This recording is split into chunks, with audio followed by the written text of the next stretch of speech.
பையன் ஓட்டப்பந்தயத்தில் கலந்துக்கிட போகிறான். அப்பா அவனை வாழ்த்தி அனுப்புகிறாரு. போய் ஜெயிச்சுட்டு வா, உனக்கு நான் வாங்கி வச்சிருக்க கிஃப்ட் கொடுக்குறேன்னு சொல்கிறாரு.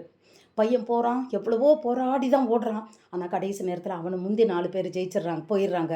இவன் தோற்று போயிடுறான். ரொம்ப வெட்கப்பட்டு அவமானத்தோடு வீட்டுக்கு வர்றான். நண்பர்கள்லாம் அவனை பார்த்து கேலி பேசுகிறாங்க, உறவினர்கள்லாம் அவனை பார்த்து கிண்டல் அடிக்கிறாங்க. ஆனால் தகப்பனும் அவனோட வாசலில் நின்று வந்த உடனே அவனை கட்டி பிடிச்சி அவர் கையில் வச்சிருந்த அந்த பைக் சாவியை கொடுத்து, போ மகனே சந்தோஷமா இருன்னு சொல்லி அனுப்புகிறாரு. இதே போல தான் பிரியமானவர்களே, நீங்கள் தோற்று போயிட்டீங்களா? உங்கள் வாழ்க்கையில் பிஸ்னஸில் தோற்று போயிட்டீங்களா? ஓஹோன்னு நடந்த பிஸ்னஸ் ஒன்றும் இல்லாமல் போச்சா?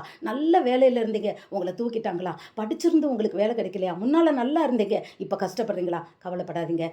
தாவீதின் விழுந்து போன கூடாரத்தை தூக்கி நிறுத்தின தேவனுடைய கரத்தில் உங்களை ஒப்பு கொடுங்க. உங்கள் வாழ்க்கையை நிச்சயமாக அதை தூக்கி நிறுத்துவார். மீண்டும் பழைய நிலையை காட்டிலும், முந்தின சீரை காட்டிலும் பிந்தின நற்சீர் உண்டாக்கி வாழ்த்துவார். God bless you.